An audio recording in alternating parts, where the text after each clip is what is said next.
Buenos días nuevamente, nos encontramos en el postdoctorado en línea, las nuevas tendencias y corrientes integradoras de pensamiento y sus concreciones, postdoctorado que dirige el doctor Rigoberto Pupo en su tercera cohorte en la Universidad José Martí de Latinoamérica.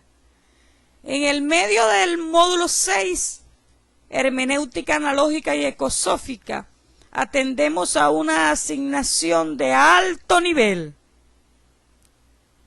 Puede parecer inocentes las palabras, pero como decía nuestro Rigoberto Lanz, nuestro venezolano que dejó huella con sus obras en nuestro país y en el mundo, cuando el doctor Rigoberto Pupo dice exponga en síntesis la historia de la hermenéutica con sus respectivos representantes, esa síntesis de la cual habla el doctor Pupo no es una síntesis inocente, en tanto la síntesis pudiera convertirse en muchas horas y en muchas palabras interpretativas sobre lo que la hermenéutica vino avisorando en el tiempo, y pudiéramos correr el riesgo de dejar muchos representantes fuera de la síntesis. Por lo tanto, desde ahorita pido disculpas por ello, y voy a tratar de hacer una síntesis que se ajusta al recorrido de la historia en cuanto representantes de la hermenéutica y su devenir en el tiempo se avisoran, y que en ellos se aborda de manera delicada el considerar cómo se ha venido construyendo la comprensión del conocimiento en el tiempo, porque hablar de hermenéutica es hablar de epistemología, es hablar de verdad, es hablar de falseación, es hablar de esa tensión entre lo parcial y lo total, entre lo individual y lo universal. Porque hablar de hermenéutica es tender un horizonte que nos va a interpelar sobre la pregunta por el ser, por una totalidad y por un mundo que nos puede bien falsear la historia y entender cómo han venido pasando las cosas, que comprenderíamos cómo los hombres se han venido comunicando y cómo han dejado de comunicarse. Porque en eso de saber cómo se ha venido construyendo la hermenéutica es también importantísimo saber qué se ha dejado por hacer, qué se ha impuesto por hacer, qué impone el que interpreta. En tanto en la historia se le dijo que esa era la manera de interpretar y no la manera que él pensó en la cual podía interpretar. Entonces a veces hacer hermenéutica es también interpretar al intérprete del texto, en tanto ese horizonte que se fusionó en que se hace hermenéutica sobre una interpretación que ya ha pasado por el filo de una hermenéutica. Es sumamente esencial este asunto. Pudiéramos pensar que es inocente, pero las palabras no son neutras, y hay una virtualidad ontológica que se va develando y que tenemos que tener mucho cuidado con ello.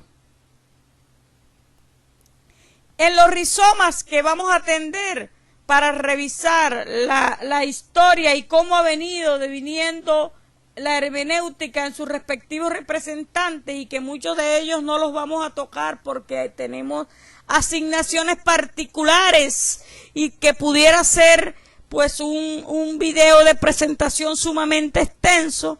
Vamos a comenzar con el significado de la hermenéutica. Nos vamos a ir a la interpretación de los textos bíblicos, a esa hermenéutica bíblica que es tan esencial y que trae una esencia sustantiva de lo que significa interpretar. Vamos a algunos representantes de la hermenéutica.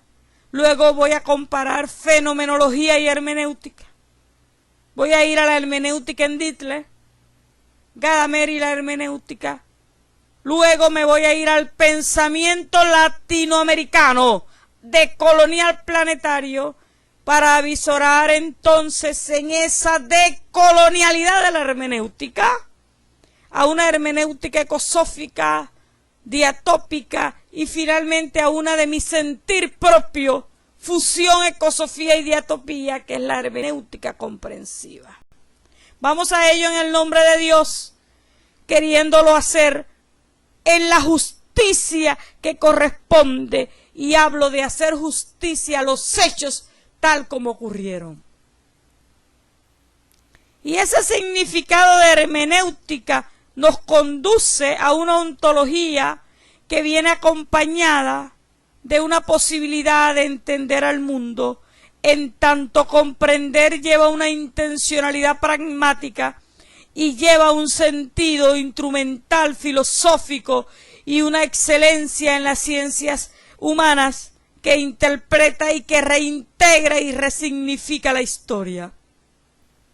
Y es por ello que la hermenéutica derivada del griego hermenstein, que significa interpretar, y explica o traduce como arte de interpretación una explicación de una comunicación escrita, verbal o no verbal, como arte, y yo le llamo arte de interpretar y le agrego el apellido, no distorsionar. Es decir, la hermenéutica es el arte de interpretar, no de distorsionar.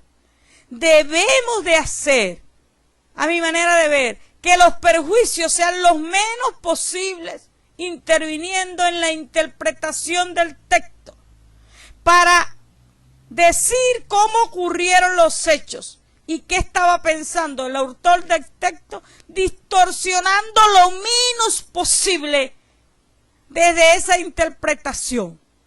Es un concepto central en la comprensión. Humberto, la hermenéutica intenta descifrar el símbolo o significado detrás de la palabra, es decir, un exégesis de la razón misma sobre ese significado, ese acento de interpretación del pasaje específico, donde la investigación tradicional aparece como implícita en un proceso, como explícita y directa, como en la época griega, y como interpretaciones en las que Homero se valía de todos los recursos sutiles para interpretar.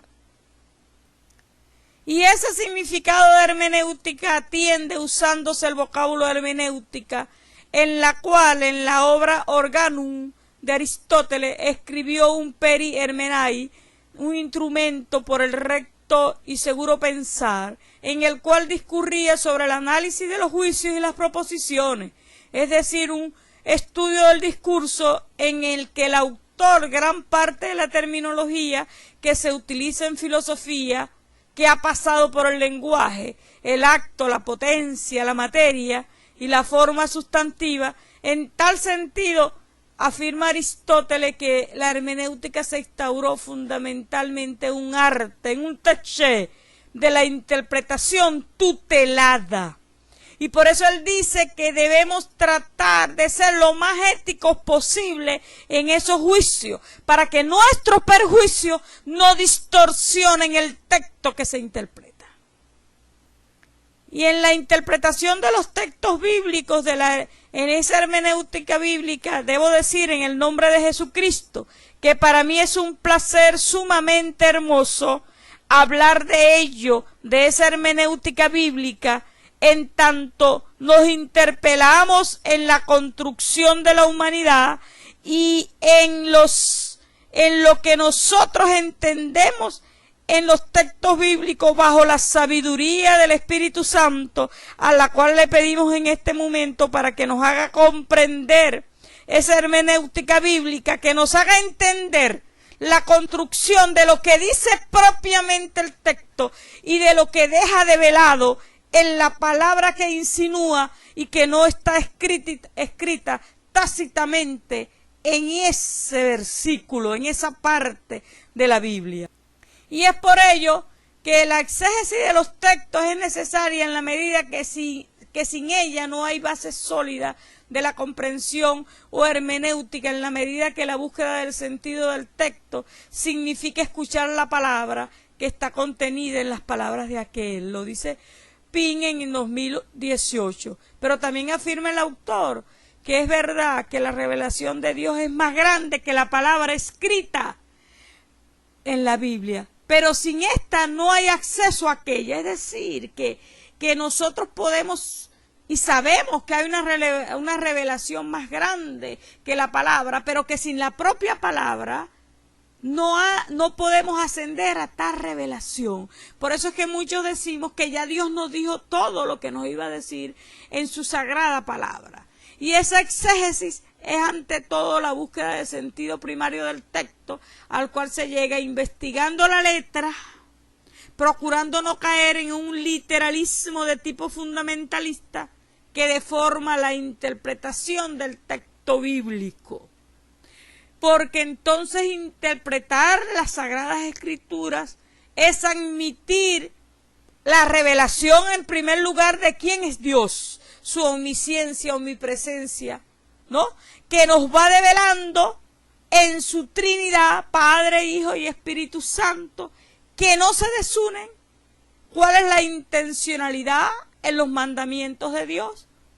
¿Y qué quiere Dios que aprendamos nosotros en esa revelación que nos hace, que no debe deformar la interpretación del texto bíblico? Por ello, quien no concibe quién es Dios en la omnisciencia, omnipresencia y omnipotencia, quien no concibe el milagro como una de las características esenciales en la praxis de Dios, no puede entonces entender los textos bíblicos con la esencia sagrada que ellos tienen de magnificencia y de superpoder que se le asume a las tres divinas personas, Padre, Hijo y Espíritu Santo. En esa interpretación, en esa hermenéutica bíblica, hay un estudio de los principios y métodos de la interpretación del texto.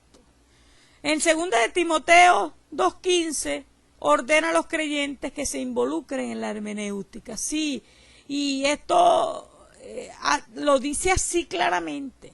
Procura con diligencia presentarte a Dios aprobado, como obrero que usa bien la palabra de verdad. El propósito de esa hermenéutica bíblica es ayudarnos a saber cómo interpretar, entender y aplicar correctamente la Biblia, pero eso nos marca un devenir subjetivo de cómo vivir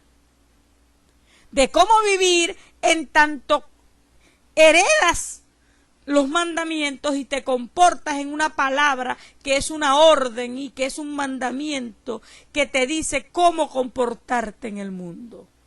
Y es que la ley más importante de la hermenéutica bíblica es que la Biblia debe interpretarse literalmente.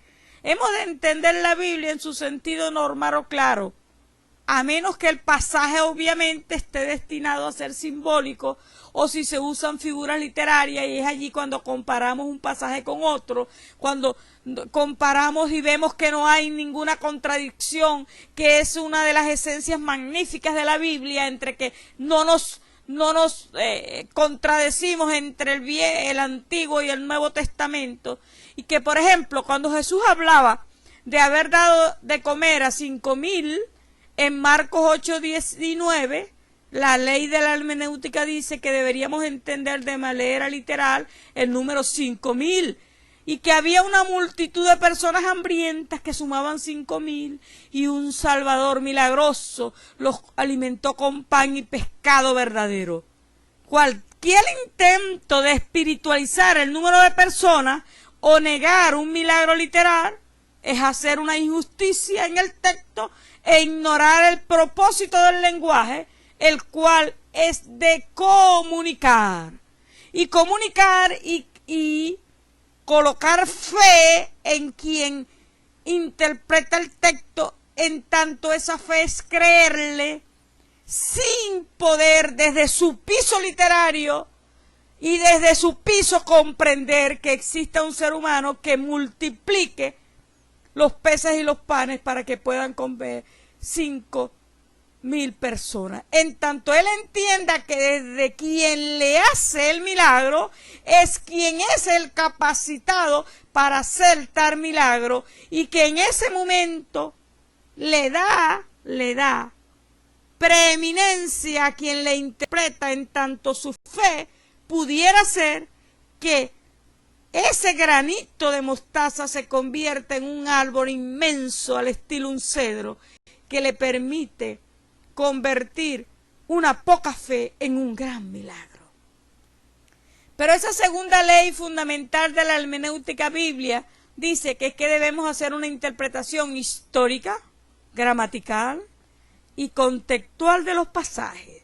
Es decir, interpretar un pasaje históricamente significa que debemos tratar de entender la cultura, los antecedentes y la situación que originó el texto. Por ejemplo, para entender plenamente el viaje de Jonás, en Jonás 1, del 1 al 3, debemos investigar la historia de los asirios en relación con Israel. Para interpretar un pasaje gramáticamente, se necesita seguir las reglas de la gramática y reconocer las diferencias del hebreo y del griego. Por ejemplo, cuando Pablo escribe en Tito 2:13, nuestro gran Dios y Salvador Jesucristo, las reglas de la gramática dicen que las palabras Dios y Salvador son términos paralelos y ambos están en unión a Jesucristo. En otras palabras, Pablo declara y llama a Jesús nuestro gran Dios. Vea cómo la ley transitiva de la matemática lleva a pensar a nuestro gran Dios como Salvador y Jesucristo, entenderle entonces a Jesucristo como nuestro gran Dios hecho hombre en la tierra. Y allí entendemos con Timoteo 2:13 cómo Padre, Hijo y Espíritu Santo no se desunen, porque no olvidemos que Jesucristo proveía de su Espíritu Santo, que es el mismo Espíritu Santo de Dios, para dar potencia y dar milagros en esa época en la cual él transitaba. Pero interpretar un pasaje contextualmente implica considerar el contexto de un versículo o de un pasaje cuando se intenta el significado. El contexto incluye los versos que están antes y después del texto, el capítulo, el libro, en un sentido más amplio, toda la Biblia. Por ejemplo, muchas declaraciones confusas en el libro de Eclesiastés tienen un sentido más claro cuando se mantienen en el contexto. El libro de Eclesiastés está escrito desde la perspectiva terrenal, mencionada como debajo del sol. De hecho, la frase debajo del sol se repite alrededor de 30 veces en el libro, estableciendo el contexto para todo lo que es vanidad en el mundo. Vanidad en el mundo. Pero hay una tercera ley de la hermenéutica bíblica en que la hermenéutica siempre es el mejor intérprete del libro de la escritura, es la misma escritura. Por esa razón, siempre comparamos la escritura, con el Antiguo, el Nuevo Testamento, y cuando se termina el significado de un pasaje, por ejemplo, la condenación de Isaías respecto al deseo de Judá de buscar la ayuda de Egipto y de poner su confianza en una fuente caballería, estuvo motivada, y eso se narró en Isaías 31:1, motivada por su parte, por su orden expresa de Dios de que su pueblo no fuera a Egipto a buscar caballos. Entonces, ¿cómo comprender de que había que buscar esa fuerte caballería? Bueno, porque ya Dios había dado una orden a su pueblo de que no fueran a Egipto a buscar caballos, porque no olvidemos la guerra que Egipto le hizo a Israel y en la cual marcó su destino, en tanto Egipto era adorador en una época de más de 3000 dioses y había despojado a Israel de su tierra. Y Dios ofrece regresar a Israel, a su pueblo amado, la tierra, y así le cumplió. Todos ellos son manifestaciones de una potencia absoluta y magnífica de Dios hecho hombre en la figura de Jesucristo. Algunas personas evitan el estudio de la hermenéutica bíblica porque equivocadamente creen que limitará su capacidad de aprender y esas nuevas verdades de la palabra de Dios, o que apagará la iluminación del Espíritu Santo respecto a las Escrituras. Es un error grave. Sus temores no tienen fundamento, porque la hermenéutica bíblica es acerca de cómo encontrar la correcta interpretación del texto inspirado, y el propósito de esa hermenéutica bíblica es que nos protege de hacer una mala aplicación de las Escrituras. Pues en tanto ya sabemos que no hay posibilidad de interpretar correctamente la Biblia fuera de la Biblia. Y entonces queremos cambiar la comprensión de la verdad a nuestro propio juicio y entendimiento. Y tenemos que tener cuidado porque Juan 17:17 lo dice claramente. La palabra de Dios es la verdad. Y entonces está diciendo Juan que existe una sola verdad, y esa verdad la tiene la palabra de Dios. Y cualquier verdad que el hombre pretenda conseguir está distanciada y tiene errores porque está distanciada de la palabra de Dios, que es la única verdad. Entonces queremos ver la verdad, conocer la verdad y vivir la verdad lo mejor que podamos, y es por eso que la hermenéutica bíblica es vital. En la hermenéutica bíblica, en 2 de Timoteo 2:15 nos dice respecto a la meta del cristiano, y nos lo dice claramente. ¿Cuál es la meta de nosotros los cristianos que queremos hacer con mayor excelencia para la gloria de Jesucristo? Una hermenéutica bíblica sabia, ateniente a esa sabiduría, sí, ateniente a esa sabiduría que nos da el Espíritu Santo.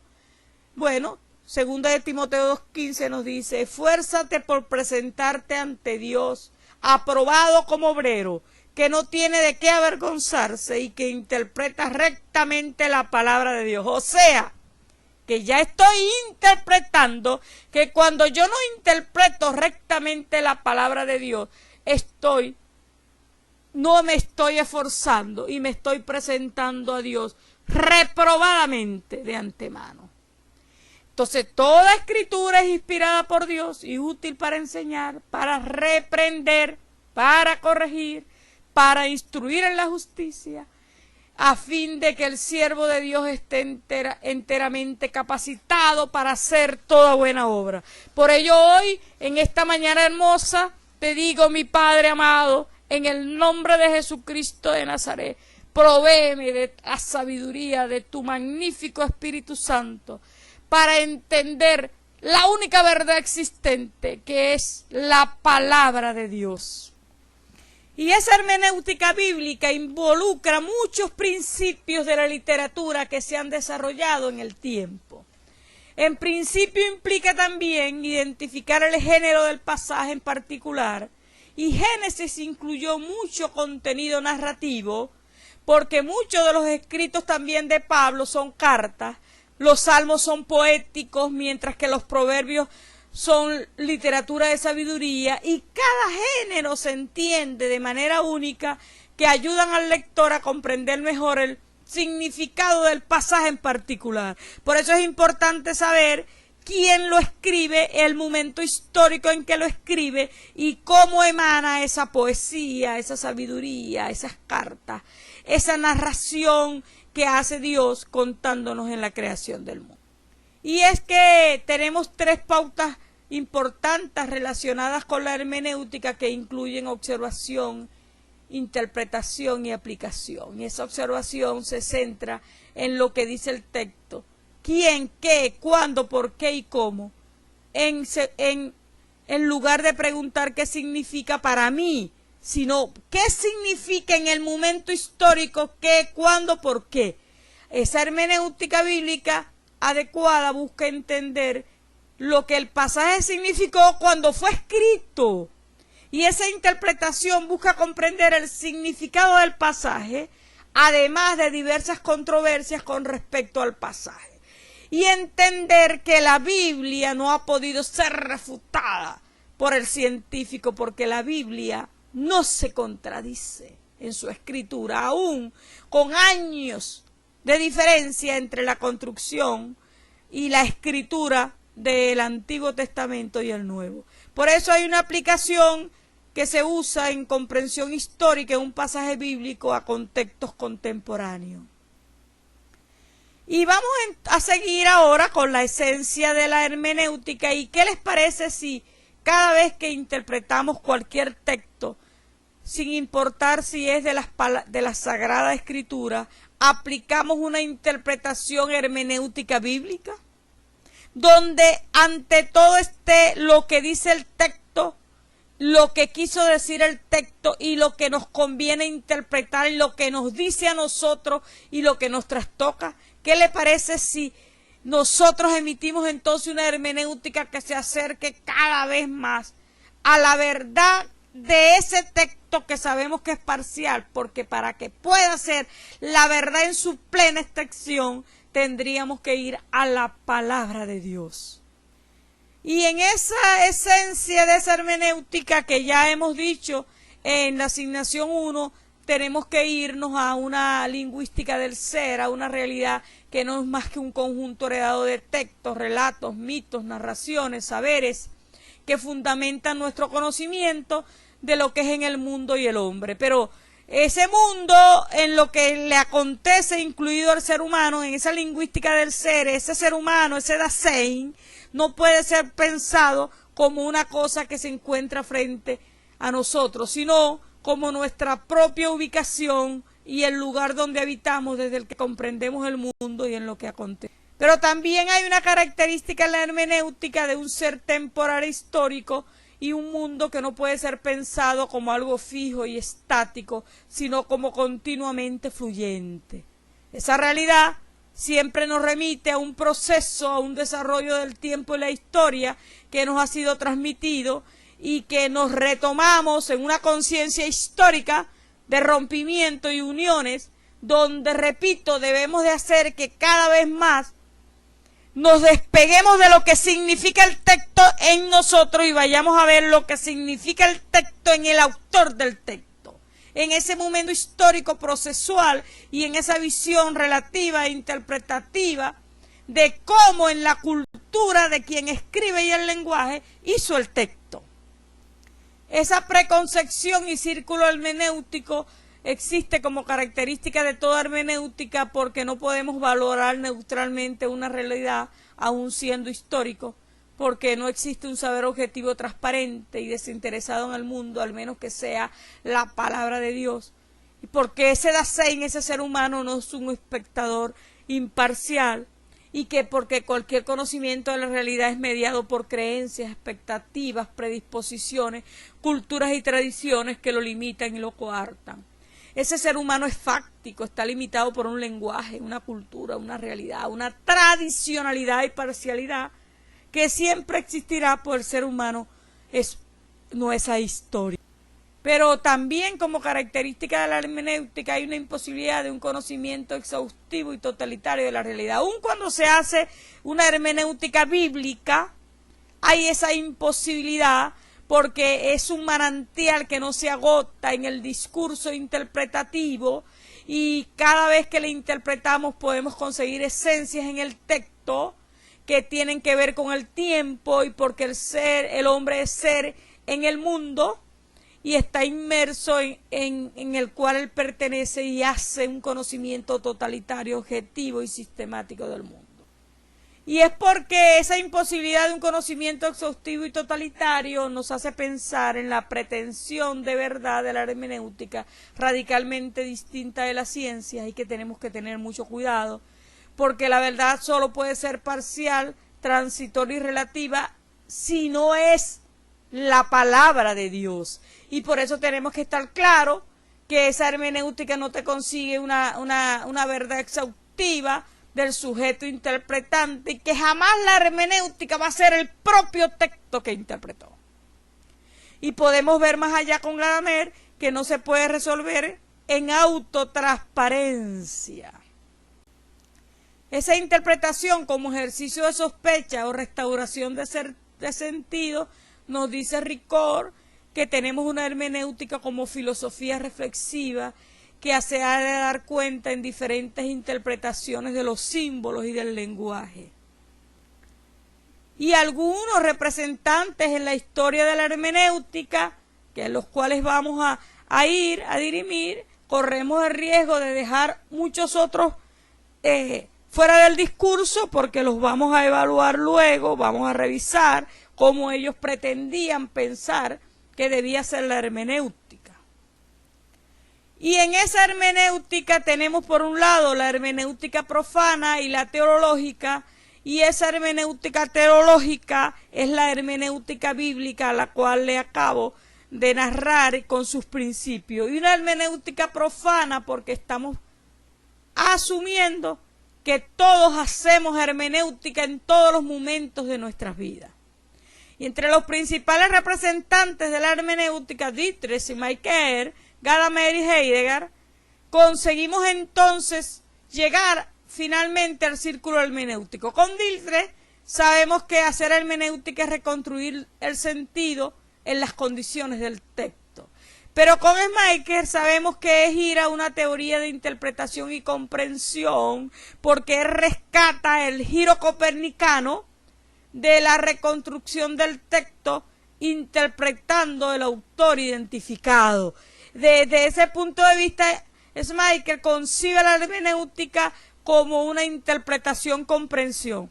Mas Gadamer va a hablar, al igual que Heidegger, de la comprensión o estructura fundamental del ser humano. Y allí Gadamer habla entonces de una fusión objetiva, histórica y lingüística. Histórica porque hay un perjuicio, hay tradición y hay una distancia histórica entre quien interpreta y quien construye el texto. Y todo ello lleva a un círculo hermenéutico de ir interpretando sin hacer un vicio del círculo, pero también es lingüística, y lo dice Gadamer porque es dialéctica y dialógica. Y si no, vayamos entonces a pensar con Gadamer, a recordar y a entender maravillosamente, y les recomiendo en este momento, luego de la lectura de las Sagradas Escrituras de la Palabra de Dios, a mi entender, no hay mejor lectura posible que los diálogos de Platón. Y luego, en tercer lugar, para mí, no hay mejor lectura posible que hacer una dialéctica dialógica de los símbolos matemáticos, de la construcción matemática. En ese orden del mundo, yo diría que un ser humano puede ir a procesos metacognitivos profundos de alto nivel. Primero, la interpretación correcta de las Sagradas Escrituras para entender la omnisciencia, omnipresencia y omnipotencia de nuestro amado Dios. En segundo lugar, entender la dialéctica dialógica en los diálogos platónicos con una sencillez que Platón plasma desde Sócrates y que luego va narrando y que nos hace entender esa dialéctica que al mismo tiempo es dialógica, profundamente respetuosa. Solo de un concepto pudiéramos pasar mucho tiempo haciendo procesos metacognitivos profundos. Y a ese mismo nivel coloco la matemática, en la cual los diálogos platónicos me ayudaron a entenderla mucho y muy bien, tanto pensarla como símbolo, como lenguaje, como concepción y abstracción en un proceso que no se desune. Es importante comparar la fenomenología con la hermenéutica. Y más adelante vamos a también a entender que es importante comparar la hermenéutica con la deconstrucción. Y es que la fenomenología consiste en ir a las cosas mismas cuando se pretende conocer lo que son las cosas en su puro y simple presentar a la conciencia. Es un situarse entre idealismo y una conciencia que capta las cosas y un realismo, un objeto que se manifiesta en la conciencia. Pero también es proponer una reducción fenomenológica, despojarse de los perjuicios para alcanzar lo universal y esencial de todo fenómeno. Pero hacer hermenéutica consiste en comprender las acciones humanas y la realidad histórica para captar el sentido de cada acontecimiento, interpretando su singularidad. Intenta situarse del lado de las interpretaciones, ya que no hay hechos puros. Y propone entonces la hermenéutica frente a la fenomenología, que es imposible despojarse de los perjuicios. En la hermenéutica del pensamiento de Dirichlet, que ya hemos adelantado en algunas definiciones, vamos a dirimir los siguientes. Esa hermenéutica en Dirichlet, a partir de la hermenéutica de este problema nociológico, es encontrar una meta última en su solución, y entra esta íntima relación con las grandes cuestiones que agitan la ciencia actual acerca de la constitución y legitimidad de las ciencias del espíritu. Son citas directas de las obras de Dirichlet sobre cómo se constituye en su pensar la hermenéutica. Y es que Dirichlet, y acompaño esta narrativa, acompaño la narrativa con uno de las pinturas más hermosas de Dirichlet. Es que Dirichlet tiene la interpretación de los discursos en un debate y acota que son bien entendidos cuando, partiendo de la trama del debate, se es capaz de percatar desde el punto de vista desde el cual el orador, colocado en la plataforma de su interés de partido, capta el objeto, se aclaran las alusiones partiendo de la individualidad, se ponderan los límites y fuerzas frente al objeto. Precisamente todo ello tenemos que tenerlo en cuenta en cuanto Dirichlet pretende interpretar colocando alusiones y partiendo de la individualidad de quien la interpreta como el objeto mismo. Y es que la interpretación psicológica, desde enlazar constantemente la adivinación de lo individual con la acomodación de la obra en el género, se trata de fijar el lugar al que el escritor corresponde en el desarrollo de este género. Allí tenemos que tener sumo cuidado de cómo Dirichlet va visionando el asunto de hacer hermenéutica, esa fundamentación ontológica que él va presentando en una razón histórica de hacer hermenéutica. Y es que la conciencia histórica de la finitud, de toda manifestación histórica, de todo estado humano social, de la relatividad del estado humano social y género de creencia, se logra en la liberación del hombre. Él dice que el hombre autor es liberado en la interpretación de su propio texto. Y así se logra que en el hombre la soberanía para poder arrebatar a cada vivencia su contenido y entregarse a ella despreocupadamente, como si no existiera ningún sistema de filosofía o de fe que pudiera vincular al hombre. Porque es que él está pidiendo, y lo dice Dirichlet así, está pidiendo que la interpretación sea lo más despojada posible de la filosofía, cultura y fe de quien interpreta, para herirse y centrarse en la cultura, en la fe, en la filosofía e intencionalidad del autor del texto. Porque importa en la interpretación dirichliana es el autor del texto y no quien interpreta el texto. Y ese sentido de todo determina la función y el significado de las partes, y el significado histórico como una relación de todo en las partes vistas desde una perspectiva de un tiempo determinado para una combinación de partes dadas, porque afirma Dirichlet que no es algo que esté por encima de la historia, sino una parte de ese círculo hermenéutico siempre históricamente definido. Y la interpretación siempre permanece en el lugar que ocupa el propio intérprete. Y el significado depende de esto y no importa lo autosuficiente que pueda aparecer dentro de la obra. Porque, repito, importa más el autor de la obra. Y bajo esa eticidad, cree Dietrich que se debe hacer la hermenéutica, porque hay una perspectiva ética en su interpretación. Esa hermenéutica que nos conduce a buscar los orígenes y principios y maneras de interpretar y de decir en el autor del texto, en su texto.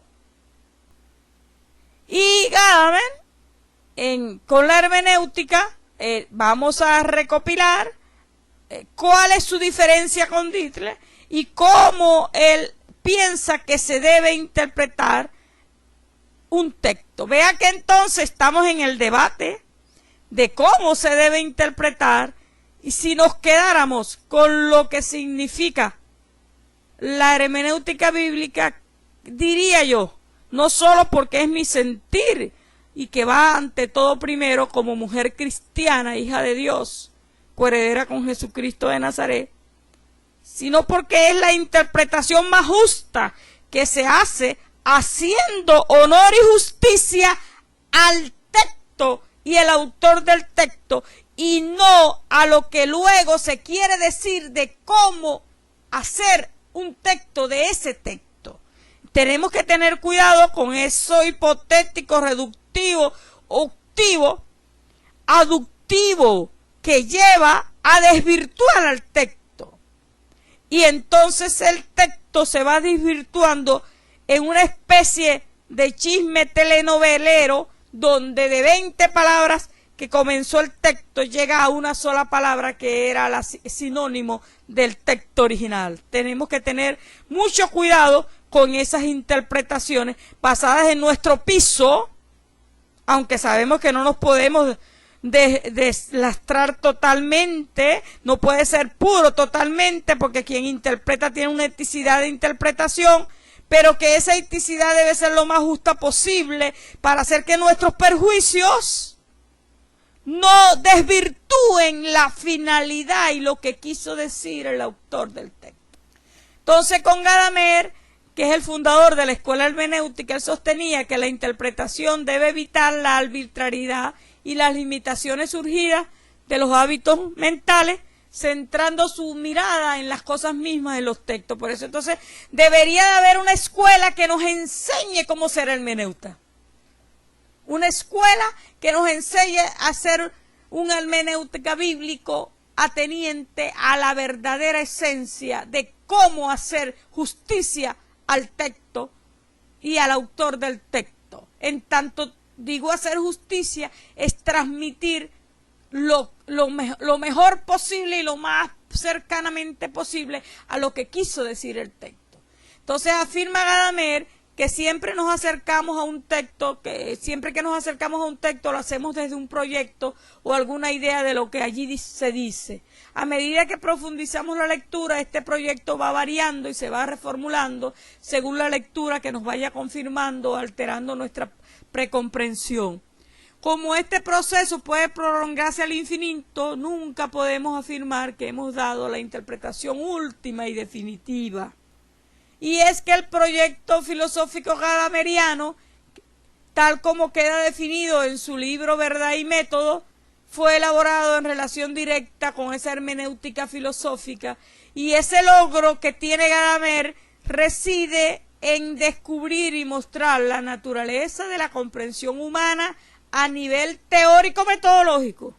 Y la verdad entonces está íntimamente ligada al método y no puede ser considerarse una sin la otra.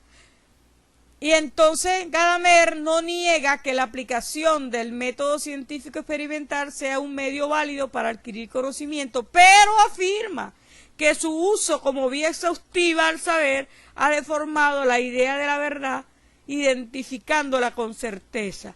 Desde esta perspectiva, solo se puede afirmar que algo es verdadero si se trata de un hecho o un efecto que se puede verificar o reproducir empíricamente, siguiendo los protocolos que indica el método científico. Si la verdad presupone la verificabilidad, el criterio que mide el conocimiento no es ya su verdad, sino su certeza. Por eso, el auténtico ethos de la ciencia moderna, afirma Gadamer, es que desde que Descartes formulara la clásica regla de certeza, que ella solo admite como satisfaciendo las condiciones de verdad lo que satisface el ideal de certeza, esta concepción de ciencia moderna influye en todos los ámbitos de nuestras vidas, según Gadamer. Y el ideal de verificación y la limitación del saber y la comprobación culmina con el reproducir iterativo. Y es por eso que en esa hermenéutica gadameriana existe un carácter dialógico del ser humano, porque para Gadamer el hombre se encuentra existencialmente calado en el mundo y abierto a él, en constante interacción con un ambiente natural y social que lo rodea, y se pregunta por el ser humano, esforzándose por comprender al mismo tiempo la finitud y limitación de su propio ser. El hombre posee un carácter esencialmente dialógico y el pensamiento implica entonces una llamada y una escucha, y las cosas y los otros individuos interpretan a cada hombre, que a su vez son objeto de las preguntas. Y es que ese carácter dialógico del ser humano, stricto sensu, el monólogo no existe, pues se trata más bien del diálogo interior de cada persona consigo mismo. Y es por eso que Gadamer llama comprensión e interpretación de esa actitud inmanente que intenta comprender las estructuras de sentido que constituyen todo lo real. Esas estructuras de sentido son clave en la obra gadameriana sobre la hermenéutica. Esa comprensión que no es una actitud objetivamente o de un observador imparcial que mira con despego la realidad, sino que se trata más bien de la actitud natural del hombre, comprometiendo con su mundo, porque mira las cosas sin buscar en ellas una verdad objetiva, dejándose interpretar por el logos que se esconde en tales estructuras. Entonces, ese horizonte en el cual se mueve la existencia humana es la lingüicidad, pues el hombre es un ser logocéntrico, y según Gadamer, ese lenguaje es el medio a través del cual el hombre alcanza la comprensión. Y es que hay una hermenéutica como arte dialéctico en Gadamer que se perfila como saber dialógico, es decir, que nace y vive en el diálogo, aunque Gadamer acepta la contradicción y el contraste como estímulo necesario para pensar, y al preguntar su concepción en la dialéctica, que se aleja muchísimo del método hegeliano. Entonces, habrá que pensar cómo hacer diferencia entre una mejor hermenéutica de un texto entre una y la otra. ¿Cómo sé que Pedro hizo una hermenéutica más profunda del texto de la que yo lo constituí?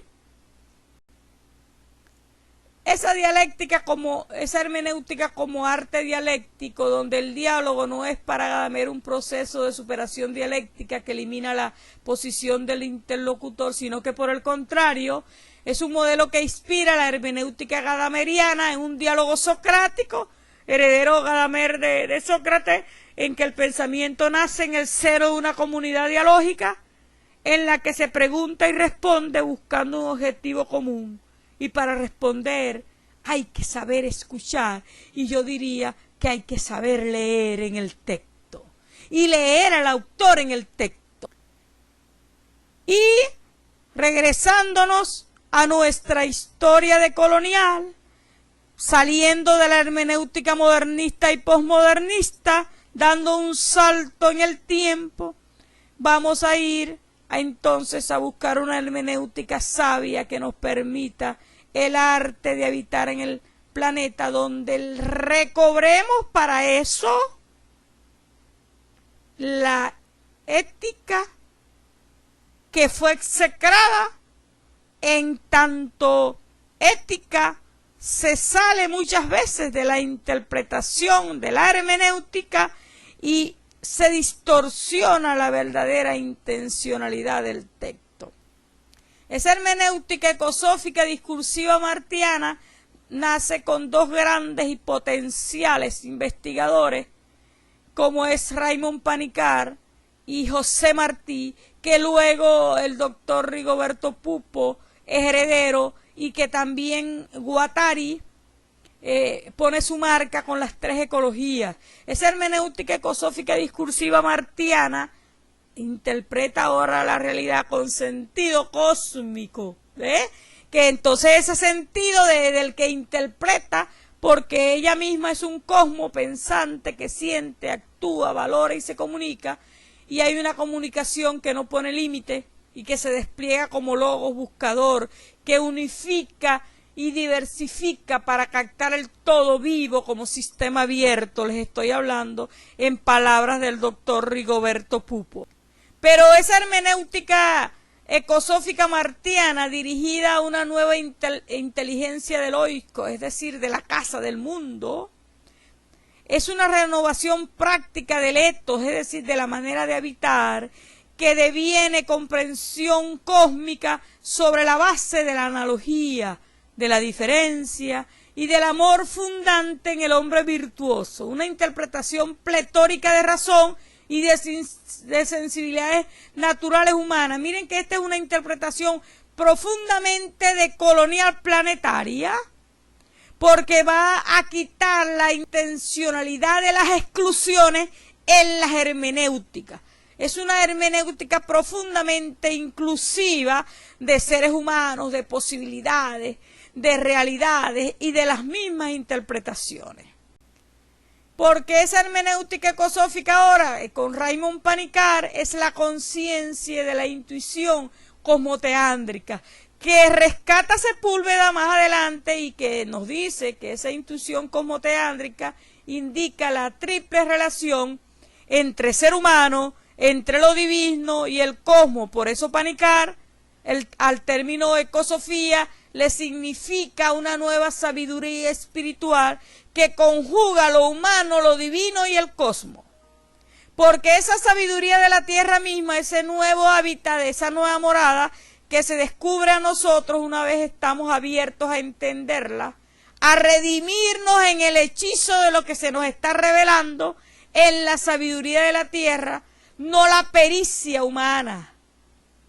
Palabras sabias de Panikkar en una hermenéutica ecosófica digna de salvaguardar en nuestro hacer cotidiano, en nuestra vida, en nuestra manera de buscar la verdad. Y es porque Panikkar es un cristiano de alto nivel, donde rescata para nosotros el Dios en el mundo y para el mundo, donde el mundo no es nada sin Dios, y rescata al mundo con el mundo y no solo como el juez del mundo. Y en esta hermenéutica ecosófica, en Rigoberto Pupo, siendo Rigoberto Pupo heredero de José Martí, nos habla Rigoberto Pupo de la necesidad de las interpretaciones existenciales que resultan de urgente humanidad y de propicia consistentemente una vinculación de la ética con la hermenéutica y viceversa, desde una perspectiva integradora que exige misión concreta de los desafíos y peligros de la existencia en un mundo terrenal y humano. Porque es que Rigoberto Pupo va al desarrollo de una hermenéutica analógica que aprenda la conducta humana con ansia cósmica de humanidad, sin obviar los referentes históricos, culturales y el contexto en que se realizan. Porque él habla de un fenómeno hermenéutico que devuelve su propia universalidad a la constitución óntica de lo comprendido, cuando determina ésta en un sentido universal como lenguaje. Y cuando existe su propia referencia a lo que es una interpretación.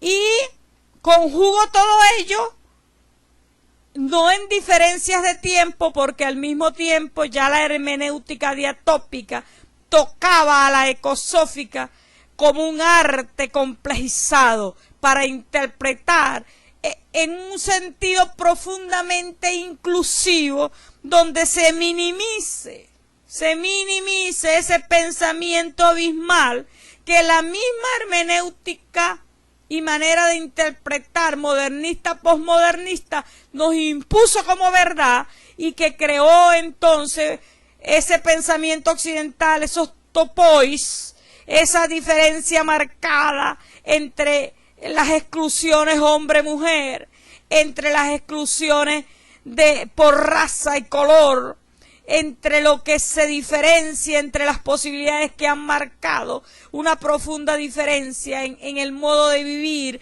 entre darle preeminencia a las matemáticas occidentales como si la matemática no fuera legado de la humanidad, entre dar preeminencia a los saberes científicos y dejar fuera a los saberes soterrados. La diatopía no, la diatopía va a buscar ese abrazo de esos saberes, en tanto los saberes soterrados legitiman a los científicos aceptan a los soterrados. A todo ello se va entonces con una hermenéutica diatópica profundamente inclusiva.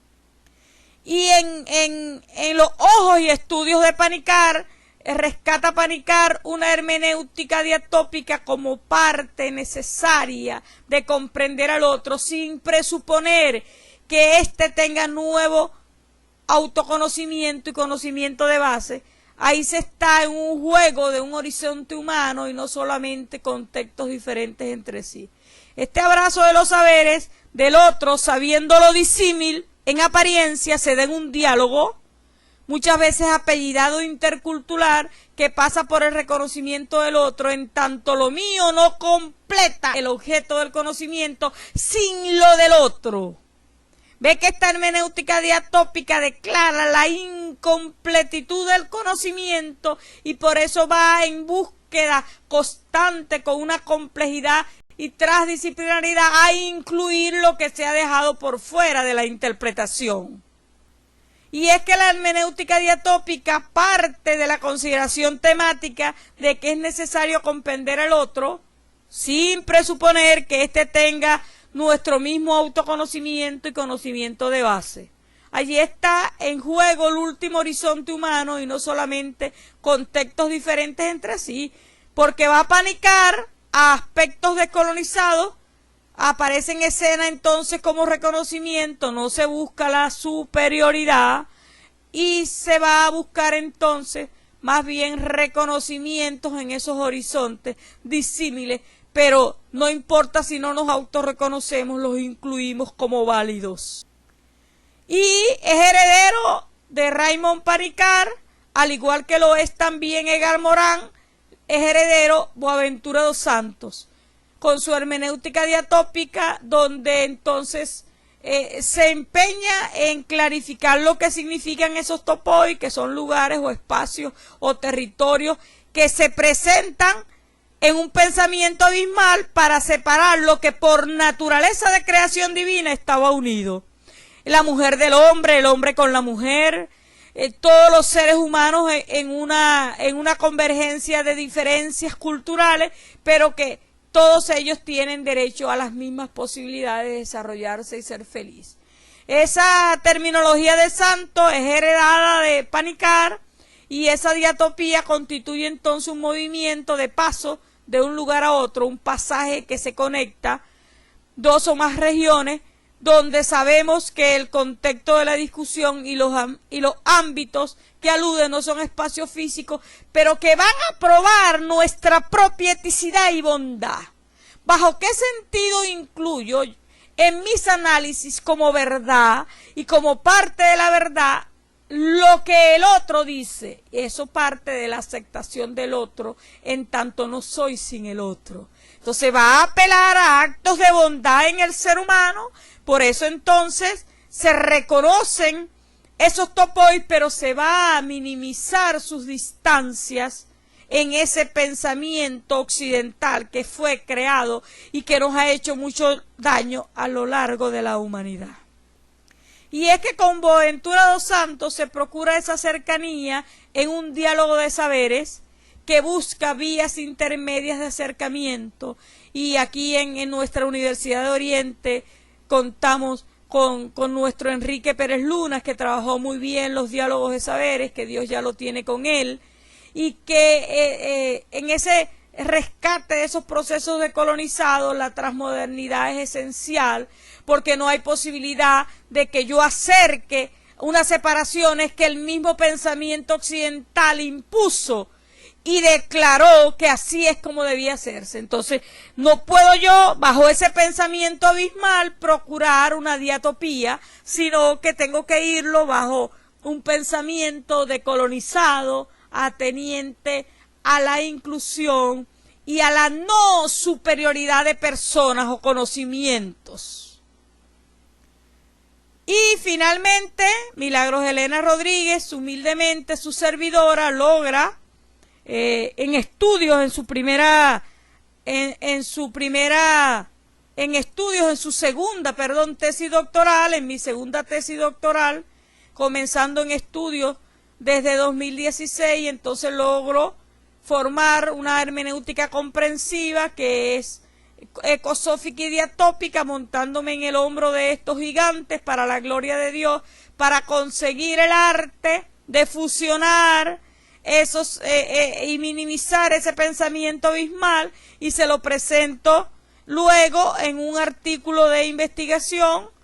Esta es una tesis de patrimonio cultural que tuvo reconocimiento de alto nivel por la creación transmetódica para hacer la propia investigación, y que luego fue publicada en un artículo en Argentina. Y se trata, y se los presento, del extracto del propio artículo, me atrevo a ello por ser la autora del artículo. Se lo presento como un transmétodo titulado La hermenéutica comprensiva, ecosófica y diatópica, porque tiene como máximo que no podemos nosotros conseguir otros resultados más complejos y verdaderamente atenientes a la realidad si navegamos el mismo río con el mismo método tradicional y la misma forma hermenéutica de hacerlo. Por eso entonces me voy a más allá de los métodos, pero por supuesto complejizando esos métodos en unas opciones epistemológicas y miradas de saberes interconectados que me van a dar como resultado esta hermenéutica comprensiva, ecosófica y diatópica que se reconstruye, y es que en ella se convergen entonces la ecosofía y la diatopía para conseguir artes de interpretar y de explicar donde se vaya más allá de esas confrontaciones femenino-masculino, objeto-sujeto, sociedad-individuo, científico y soterrado, y para ello uso los 3 pasos de Sousa, que son el analítico, el empírico y propositivo. Dense en cuenta que cuando se revisan artículos enmarcados en la hermenéutica ecosófica y diatópica, conseguimos que hay un constructo final que se desprende de los autores, que es el momento propositivo, que se trae como originalidad en el hermeneuta que hace el artículo, que hace la investigación, y que se desprende entonces de los autores, porque ya ha ido desde el analítico hasta el empírico colocando allí su propia experiencia.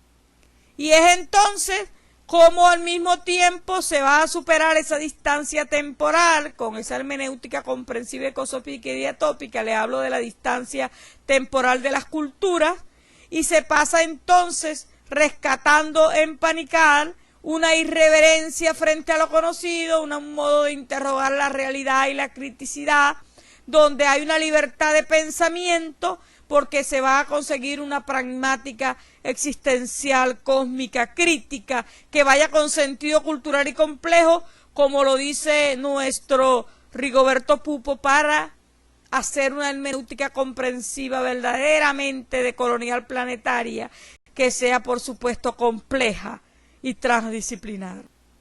Y en ello, bueno, revisé obras de diversos autores, y que en apariencia se va a conseguir lugares y representantes de ellos en un horizonte humano entre los contextos diferentes entre sí.